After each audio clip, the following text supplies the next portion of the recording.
안녕하십니까. 건설안전을 강의하는 최윤정입니다. 이번 시간은 건설안전 실기 작업형 2단원 건축 시공 관련 문제 살펴보겠습니다. 역시나 장비 관련 문제와 마찬가지로 건축 시공 파트도 작업형에서 그다지 많지는 않습니다. 그래서 기출된 문제 정도 함께 살펴보고 기억하시면 되겠습니다. 첫 번째 이제 교량의 형식을 구분하는 문제들이 나옵니다. 1번 문제 보겠습니다. 동영상에서는 광안대교, 서해대교, 인천대교의 모습을 보여주고 있습니다.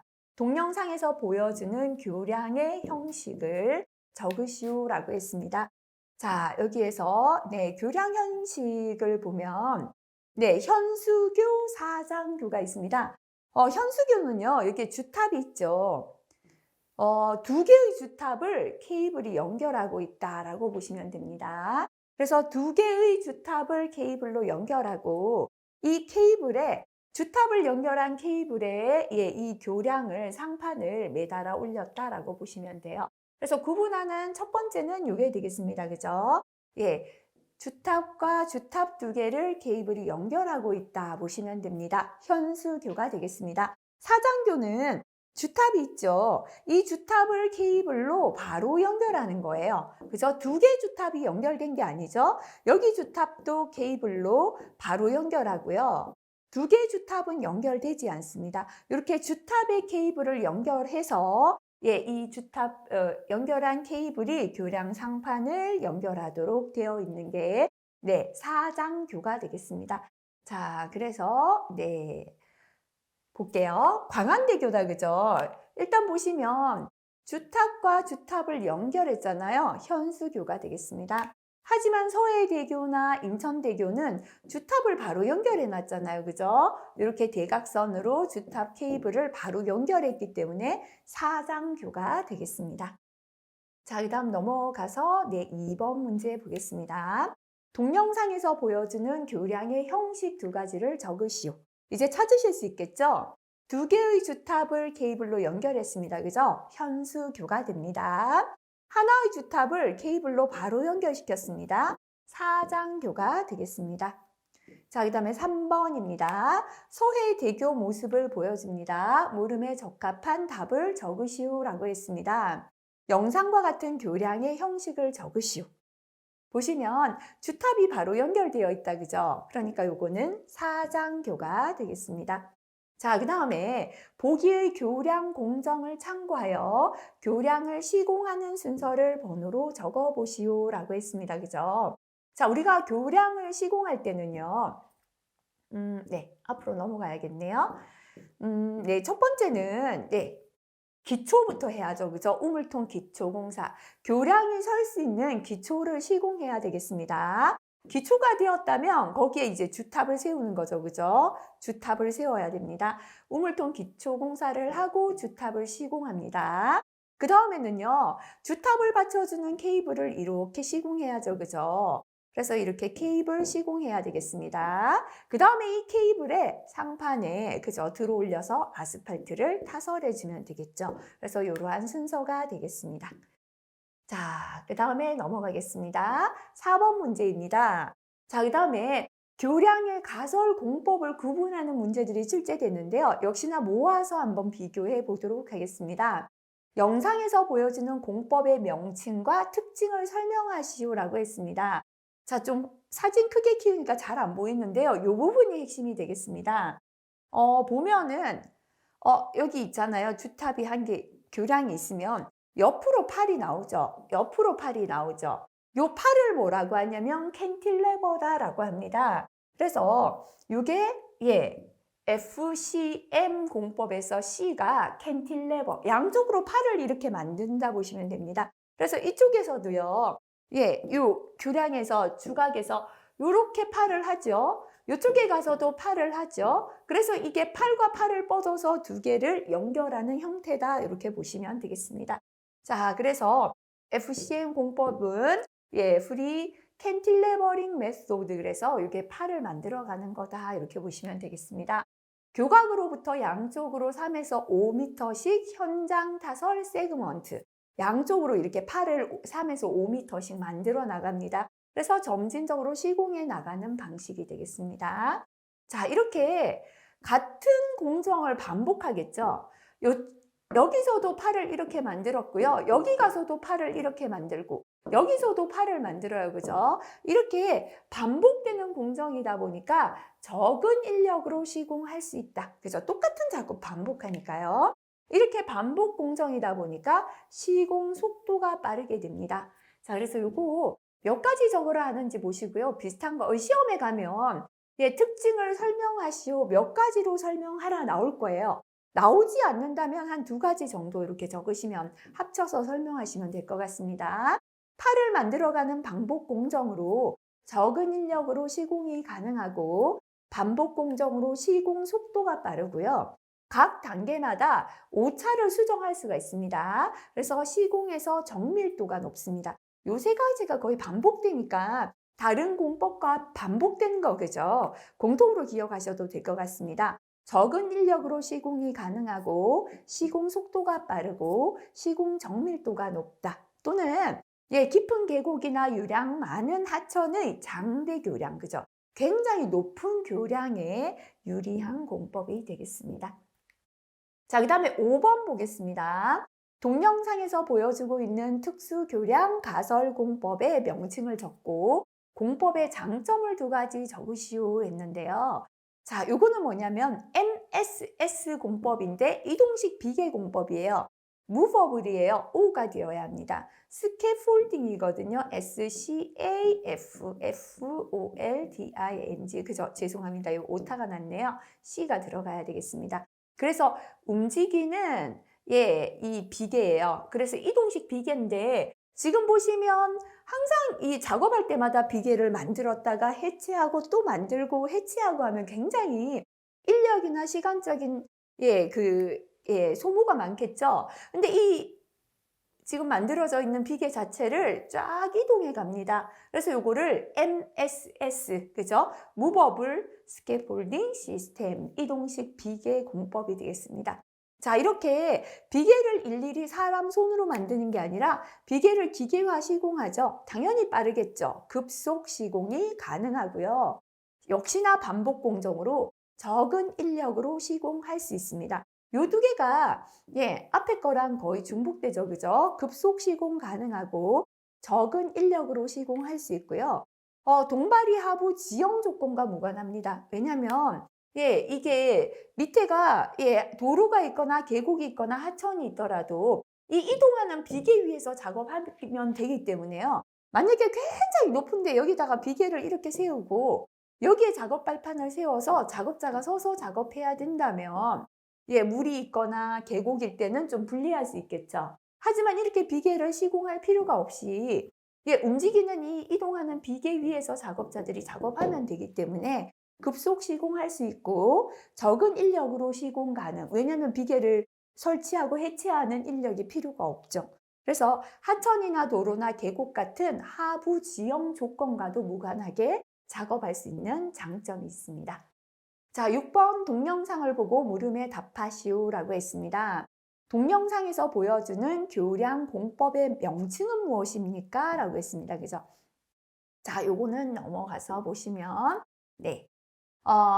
PSM인데요. 프리캐스트는 미리 만든다라는 뜻이에요. 그러니까 현장에서 만들고 있는 게 아니라 프리캐스트. 미리거든요. 공장에서 미리 만들어 와요. 뭐를? 세그먼트를. 그죠? 한 단위 부재를 공장에서 만들어 옵니다. 그래서 여기서는 뭐만 하겠습니까? 조립한다라고 보시면 되겠죠. 이렇게 공장화, 기계화 시공, 부재를 세그먼트를 만들어 오기 때문에요. 공사기간이 단축되겠죠. 그죠? 빠르게 작업할 수 있고요. 공장화, 기계화 시공으로 기계화로 인력 투입이 적다. 지금 거의 이게 공통이잖아요. 그죠? 공사기간 단축. 아까 급속 시공이 가능하다, 뭐 빠른 시공이 가능하다 이렇게 다 줄여도 되겠죠. 인력 투입이 적어지고요. 공장에서 만들어 오니까 불량품 다 제거하겠죠. 콘크리트 품질 관리가 용이한 장점도 있습니다. 하지만 세그먼트 제작이나 보관, 만들어 왔는 세그먼트를 보관하기 위한 넓은 장소가 필요하고요. 이 세그먼트를 운반해 와야겠죠. 가설하기 위한 대형 장비가 필요합니다. 위에 거 세 가지 정도 기억하시면 되겠죠. 그죠? 공장화 기계화 시공으로 공사기간 단축이 가능하고 인력 투입이 적고 콘크리트 품질 관리가 용이합니다. 자, 그래서 PSM, P는 미리 만들어 온다 그랬죠. 프리캐스트, S가 세그먼트 메소드가 되겠습니다. 그래서 일정한 길이의 세그먼트를 별도 제작장에서 제작 운반해 옵니다. 그래서 현장에서는 세그먼트를 연결해서 상부 구조를 가설하는 공법이 되겠습니다. 자, 그래서 그림을 보시면요. 아까 네, 공법과 달리 요거 만들어 온 걸 지금 여기서 그냥 그죠? 예, 연결하고 있는 장면이 되겠습니다. 아까 우리 앞에서는요. 예, 요렇게 교각이 있으면 여기다가 예, 캔틸레버였죠. 그죠? 이건 뭐였습니까? 캔틸레버 할 때 PCM 공법이었잖아요. 팔을 만들어가는 PCM은 양쪽에 팔이 나오고 양쪽에 팔이 나와요. 근데 PSM, 세그먼트는 양쪽에 팔이 나온 게 아니라 일정한 만들어 놨는 걸 연결합니다. 여기서 또 연결해 가요, 연결해 가요. 이렇게 가겠죠. 그죠? 그래서 그림을 보시고 구분 좀 하시면 되겠습니다. 요거는 뭐 이동하는 비계니까요. 구분하실 수 있고. 자, 네. 여기에서, PCM이라 FCM 공법이죠. 그죠? 그래서, 네. 여기 FCM 공법을 보시게 되면 여기에서 양쪽으로 이렇게 팔이 나오는 게 FCM 공법이 되고요. 자, 그 다음에 세그먼트를 미리 만들어서 연결하는, 네. PSM 공법은 예, 만들어 왔는 세그먼트를 이렇게 연결하고 또 연결하고 그죠? 그래서 요거 그림 보시고 이렇게 구분하시면 되겠습니다. 자, 그 다음 넘어가겠습니다. 예, 7번 넘어갈게요. 동영상은 교량 가설 공법을 보여줍니다. 1번 사진은 현장의 전경, 2번 사진에 추진코가 있다. 이것도 그라미 해보고요. 3번 사진은 PC 슬래브 제작장, 슬래브를 제작하는 제작장이 있고 제작장에서 추진하는 추진코가 있고 반력대 추진잭, 6번 사진은 슬래브 탈락 방지 시설을 보여준다. 이와 같은 공법의 명칭을 적으시오 했습니다. 여기에 보면 이 안에가 뭐냐면 제작장이에요. 여기에서 제작을 해요. 그래서 추진코와 추진잭을 이용해서 밀어내는 공법입니다. 그래서 자, 밑에 설명 한번 볼게요. ILM인데요. 밀어낸다 그래서 압출 공법이다 라고 합니다. 여기 뒤에 제작장이 있죠. 그죠? 주형 제작장에서 세그먼트, 일정한 부재를 제작을 합니다. 제작했는 걸 압출 장치에 의해서 밀어냅니다. 그죠? 이 뒤에서 제작했는 걸 이렇게 쫙 밀어내요. 이렇게 해서 교량을 가설합니다. 그래서 여기 제작장이 있고요. 추진코 잭이 앞부분에 있다. 그죠? 자, 그 다음에 이제 우리가 추진하는 이걸 밀어내기 위한 장치가 있는 게 바로 추진코가 들어가 있죠. 바로 뭐냐면 ILM 또는 압출 공법이다 라고 합니다. 그래서 앞에서 그림을 보시게 되면 ILM 공법은 예, 이렇게 제작장이 있고요. 여기서 앞으로 이렇게 나오고 있다. 그죠? 그래서 제작장이 있고 밀어내서 압출하는 공법. 이게 바로 ILM 공법이 되겠습니다. 자, 그 다음에 넘어가겠습니다. 8번 문제입니다. 네, 이거 되었는 거 맞죠? 그죠? 예, 앞에 설명이 빠졌나 다시 한번 확인하겠습니다. 네, 다른 문제 있었나요? 네. 예, 공법만 예, 설명하면 되네요. 됐습니다. 넘어가겠습니다. 자, 그 다음 8번 문제 보겠습니다. 교각이나 사일로나 굴뚝 등의 수직으로 연속된 구조물에 사용하는 거푸집의 명칭을 적으시오. 이 거푸집을 끌어올리면서 수직으로 지금 굴뚝이 일정하잖아요. 그래서 여기 거푸집을 쫙 연속으로 끌어올리면서 이렇게 시공합니다. 자, 요거를 네, 넘어가겠습니다. 예, 슬라이딩 폼이다라고 합니다. 자, 장점은 뭐냐면요. 일일이 거푸집을 따로 만들지 않아도 되잖아요. 벽체 거푸집을 끌어올리면서 작업하니까 거푸집을 만드는 시간 단축되겠죠. 공사 기간이 단축됩니다. 당연히 자재나 인력도 절감되겠죠. 원가 절감이 되고요. 시공하는 이음이 없어요. 이음부가 항상 우리가 강도 저하 생기잖아요. 근데 이렇게 시공 이음이 없기 때문에 구조물의 성능이 향상됩니다. 수밀성, 자폐성이 높아집니다. 자, 그래서 공사 기간 단축, 원가 절감 또는 뭐 자재 및 인력 절감, 구조물의 성능 향상 이렇게 세 가지 정도 장점 기억하시면 되겠습니다. 근데 요거 구분하셔야 됩니다. 아까 굴뚝처럼 연속적이고 단면 형상의 변화가 없을 때 사용하는 건 슬라이딩 폼입니다. 요거는 단면 형상의 변화가 없는 수직으로 연속된 구조물에 사용합니다. 자, 그런데 슬립 폼이 있습니다. 요거는 단면 형상의 변화가 있는 수직으로 연속된 콘크리트 구조물에 사용합니다. 밑에 그림을 잘 보시면요. 여기는 이만해요. 올라가면서 이렇게 좁아지잖아요. 그죠? 이럴 때 사용하는 건 슬립 폼이 됩니다. 그래서 행여나 나온다면 현재 단면이 변화 없이 계속 연속되는 것인지 요거는 슬라이딩 폼이 되고, 자, 밑에는 단면이 이랬는데 위에 올라가면서 이렇게 좁아집니다. 그죠? 이렇게 형상의 변화가 있는 건 슬립 폼이 됩니다. 이렇게 구분해서 기억하시면 좋겠습니다. 자, 그 다음에 9번 넘어가겠습니다. 동영상에서는 아파트 건설 현장의 외벽 거푸집을 보여주고 있습니다. 네, 영상에서 보여주는 거푸집의 명칭을 적으시오. 영상에서 보여주는 거푸집의 장점을 적으시오 했습니다. 현재 보면 거푸집이 있고요. 이게 거푸집이 있잖아요. 그죠? 이게 거푸집이고요. 유심히 보니까 거푸집에 이렇게 작업 발판이 일체형으로 부착이 되어 있습니다. 그죠? 자, 이렇게 갱폼이 되죠. 명칭은 갱폼인데요. 갱폼은 주로 고층 아파트와 같은 상하부 동일 구조물에서 외부 벽체 거푸집과 작업 발판용 게이지를 일체로 제작해서 사용하는 대형 거푸집이 되겠습니다. 자, 갱폼의 장점 되겠습니다. 첫 번째는 우리가 이렇게 아파트 외벽에서 거푸집 설치할 때요. 이렇게 비계에다가 작업 발판을 걸치고 여기서 이렇게 작업자들이 작업하다 보니까 대부분 떨어지는 추락 사고가 많거든요. 근데 이거는 비계가 없는 무비계 공법이죠. 거푸집에 비계가 붙어 있잖아요. 그래서 작업자의 안전성이 확보됩니다. 추락의 위험이 줄어든다 보시면 되겠죠. 그리고 일일이 비계를 만들고 해체하고 할 필요가 없죠. 공사 기간이 단축되겠죠. 그죠? 자, 그 다음에 요 두 가지는 뭐 조금 적극적인 답이 두 가지입니다. 그 다음에 추가 답이다 보시면 돼요. 그래서 두 가지 안에서 적으시오 한다면 요 두 가지가 좋습니다.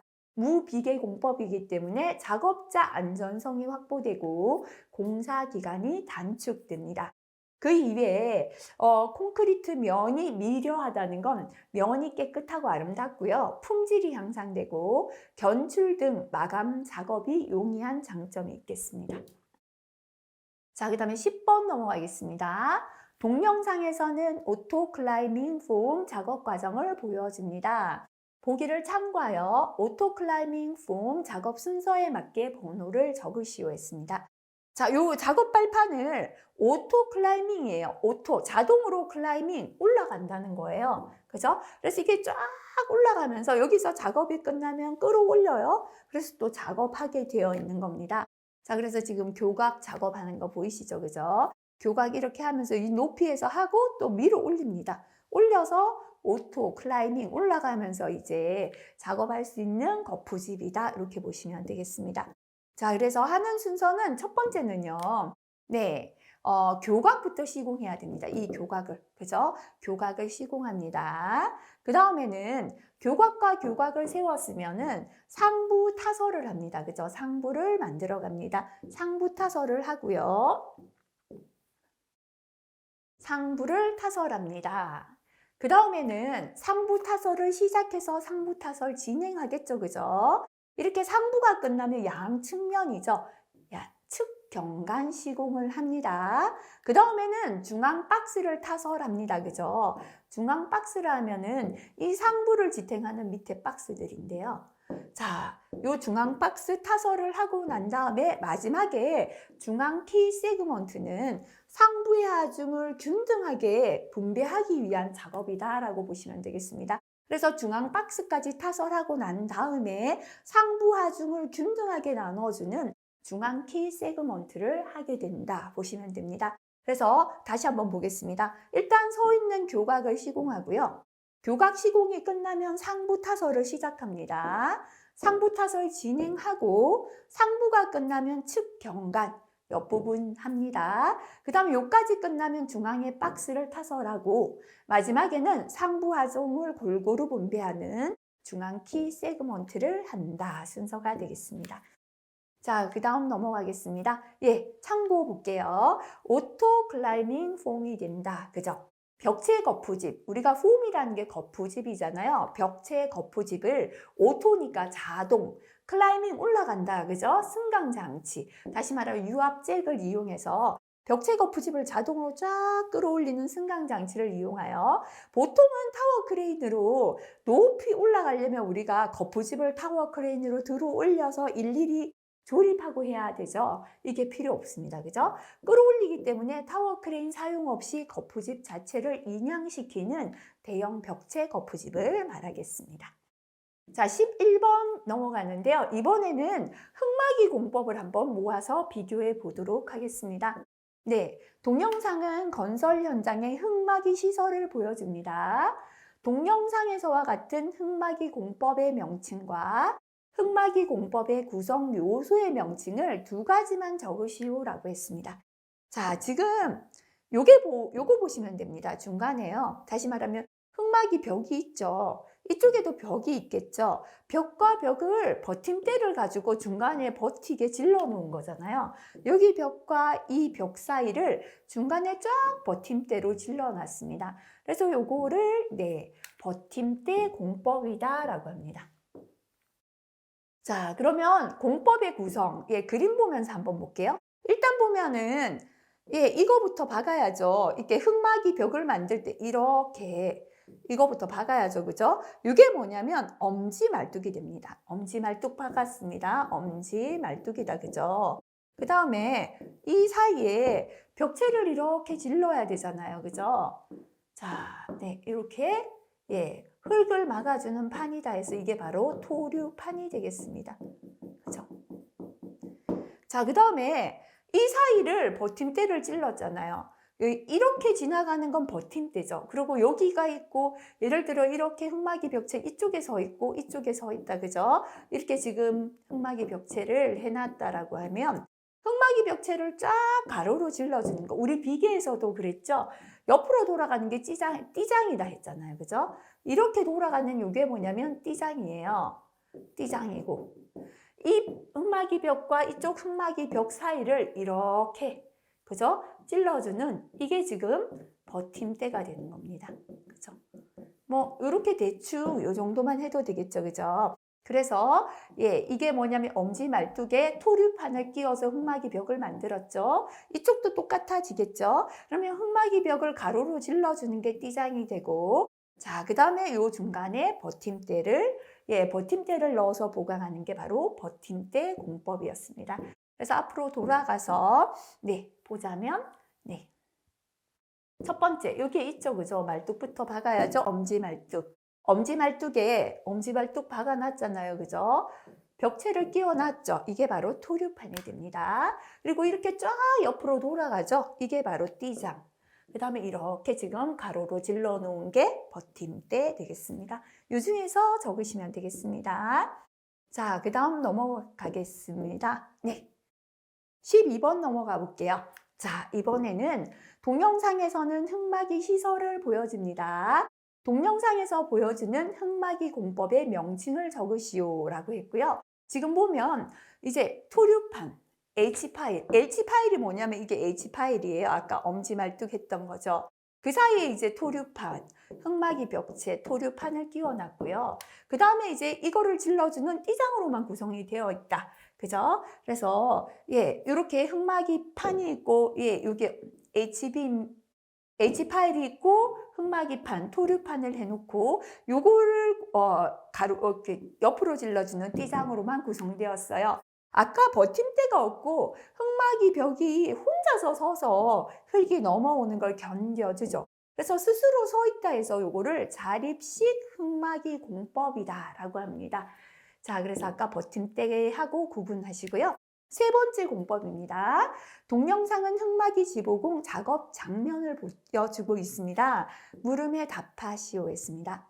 첫 번째 공법의 종류죠. 지금 이렇게 앵커를 박아서 지지시켜 줍니다. 그죠? 그래서 요걸 뭐라고 하냐면 어스 앵커 공법이다라고 합니다. 자, 동영상에서 보여주는 공법의 역학적인 특징을 적으시오라고 했습니다. 자, 앞에서 버팀대 공법은요, 버팀대가 벽체를 버텨줬잖아요. 버팀대 대신에 흙막이 벽에 인장재를 삽입하여 인장력에 의해 토합을 지지하는 공법이 되겠습니다. 자, 그래서 지보공이 불필요하고 작업 능률 증대, 공사기간 단축이 가능하다. 이거는 뭐 생략하셔도 상관없습니다. 역학적이니까 힘이 어떻게 뭐가 버텨준다는 설명 들어가면 될 것 같아요. 그래서 이 어스 앵커 공법은 버팀대 대신에 흙막이 벽에 인장재를 삽입해서 인장재의 인장력에 의해서 토합, 흙이 넘어오는 토합을 지지한다. 이렇게 설명하시면 되겠습니다. 자, 인장재를 삽입해서 인장재의 인장력으로 토합을 지지한다. 이렇게 간단히 기억하시면 되겠습니다. 자, 그 다음 14번 넘어가겠습니다. 동영상에서 보여주는 거푸집 작업에 사용되는 연결 철물의 명칭과 기능 효과를 적으시오라고 했습니다. 지금 보면 이렇게 여기에 고정하기 위해 이렇게 해놓은 거 보이시죠? 그죠? 여기도 보면 네, 여기에 이렇게 고정을 시켜놨어요. 이렇게 보이시는가 모르겠네요. 요거를 네. 자, 명칭입니다. 거푸집 긴결재. 다시 말하면 거푸집과 거푸집을 고정해준다 보시면 되죠. 긴결재입니다. 폼 타이 또는 타이핀이라고 해도 되는데요. 거푸집 긴결재라고 적으시고요. 기능 효과는 거푸집의 변형 방지. 거푸집을 이렇게만 그대로 두면 벌어질 수도 있고 또 수축될 수도 있고 이렇잖아요. 근데 이거를 양쪽에 이렇게 고정을 딱 해서 긴결을 시켰습니다. 그래서 변형이 생기지 않도록 방지하는 역할을 합니다. 거푸집이 벌어지거나 수축되지 않도록 고정한다. 이렇게 설명해도 되겠습니다. 거푸집 긴결재, 폼타이 또는 타이핑이 되겠습니다. 15번 넘어가겠습니다. 동영상은 프리캐스트. 앞에서 프리캐스트는 공장에서 제작하는 공장에서 제작하는 공법이다라고 했죠.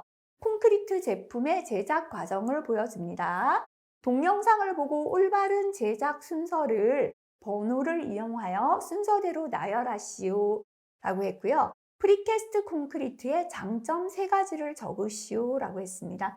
자, 이 그림 자체가 실제 그림과는 충분히 다를 수 있죠. 하지만 우리가 제작하는 순서를 볼게요. 일단은 거푸집을 제작합니다. 거푸집에 붙어야 될 선 부착품을 설치합니다. 예를 들어서 뭐라고 할까요?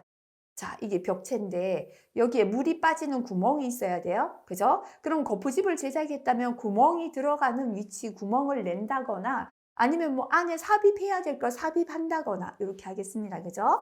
그리고 난 다음에는 철근을 거치해요. 예, 철근을 이제 거푸집을 준비합니다. 그죠? 이게 바로 거푸집을 제작해서 미리 세팅할 걸 세팅하면서 우리가 아까 선 부착품을 설치하는 거다 보시면 되겠습니다.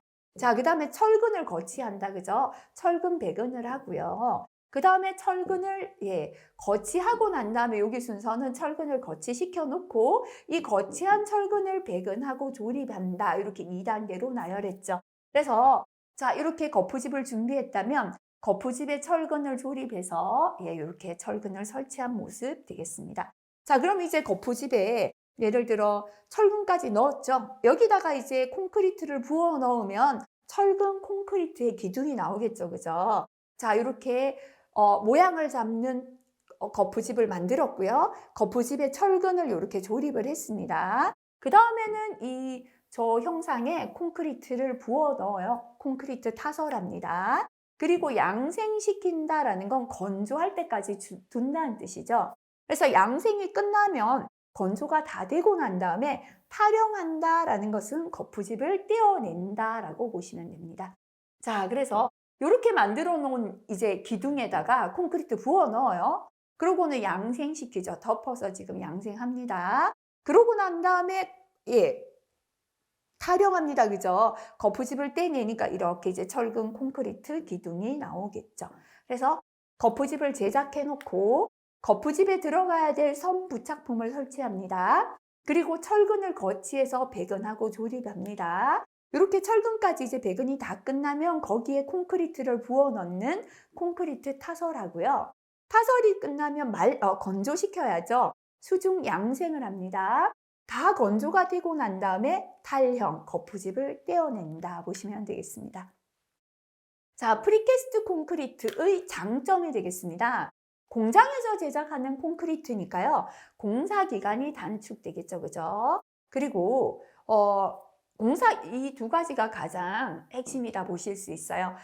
공사 기간이 단축되면서 품질이 향상되겠죠. 공장에서 만들어 왔기 때문에 분량을 다 제거했다. 이렇게 보라 그랬죠.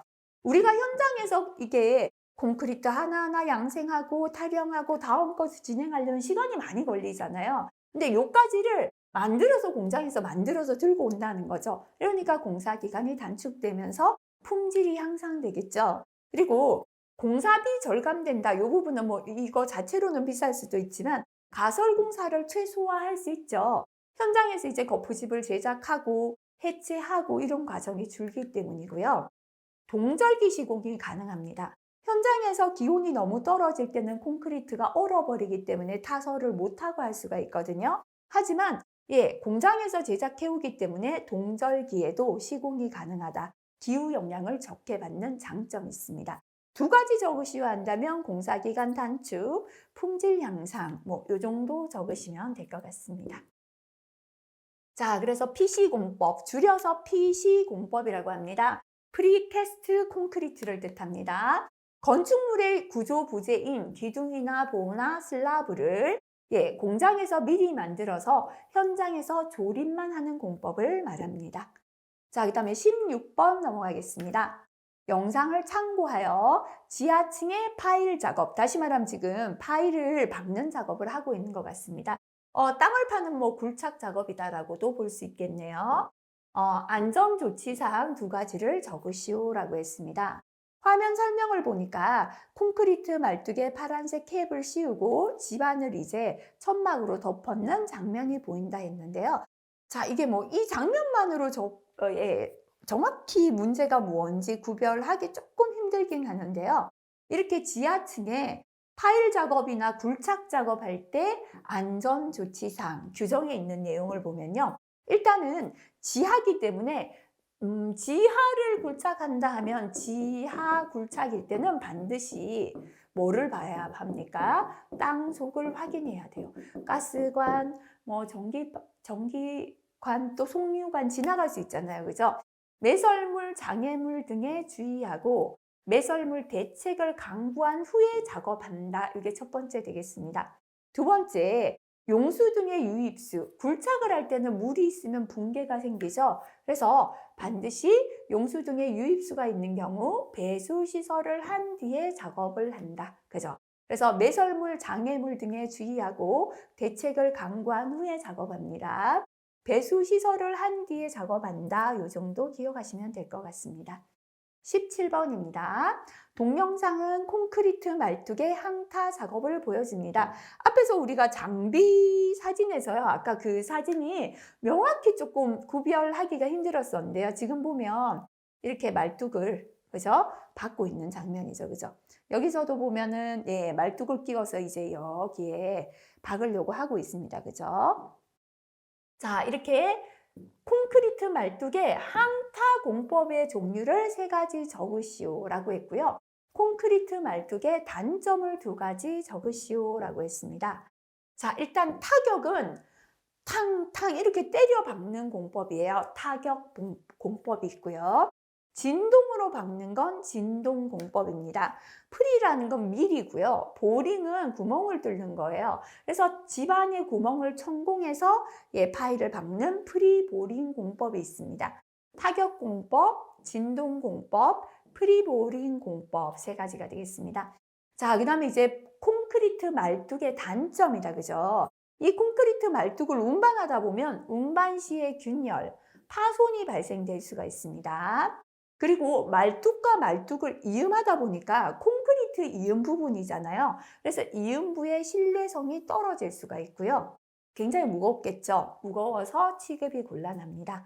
그래서 콘크리트 말뚝의 단점, 그죠? 운반 시 균열, 파손이 발생할 수 있고 이음부의 신뢰성이 떨어질 수 있고 무거워서 취급이 곤란하다. 이 안에서 적으시면 되겠습니다.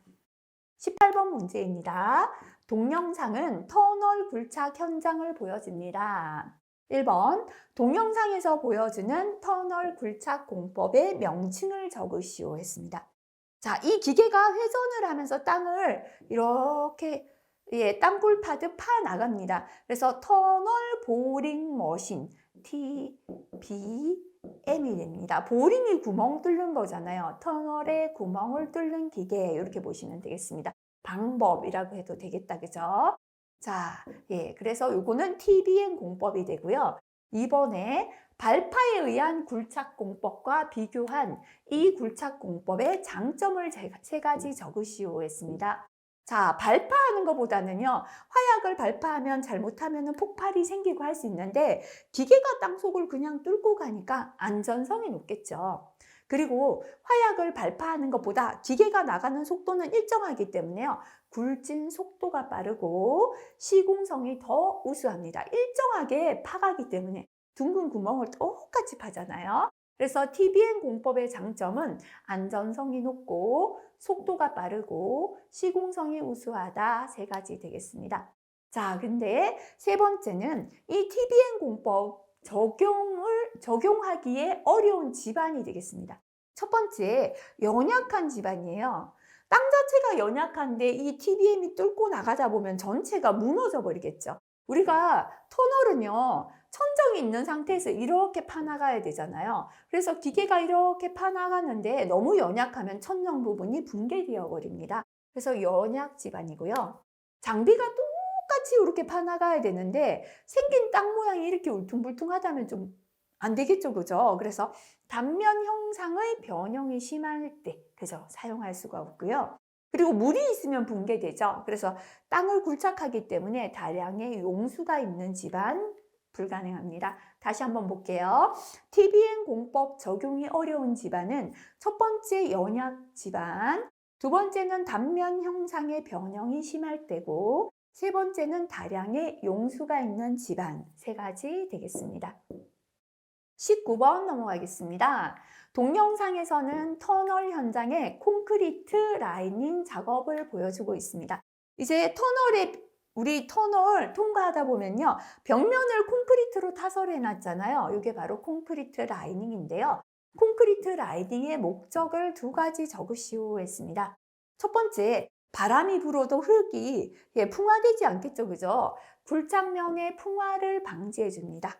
그리고 물이 스며들지 않겠죠? 터널의 수밀성 향상, 누수 방지라고 해도 되고요.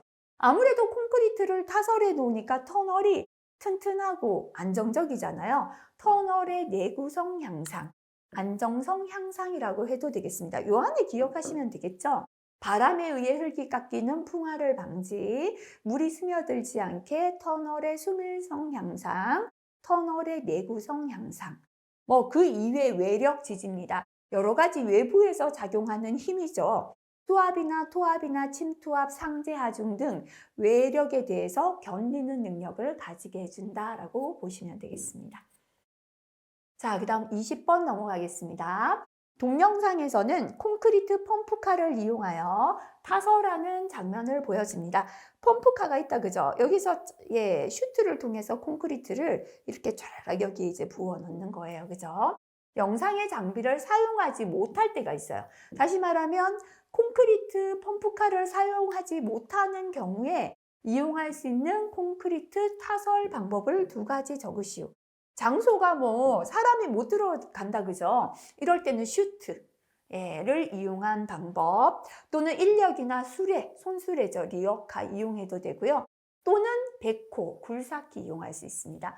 슈트, 이 두 가지 기억하기 쉬울 것 같아요. 슈트는 이렇게 길쭉한 관이죠. 이렇게 좌라락 부어 놓는 거예요. 슈트. 그 다음에 인력이나 수레, 세 번째 백호 이용할 수 있겠습니다.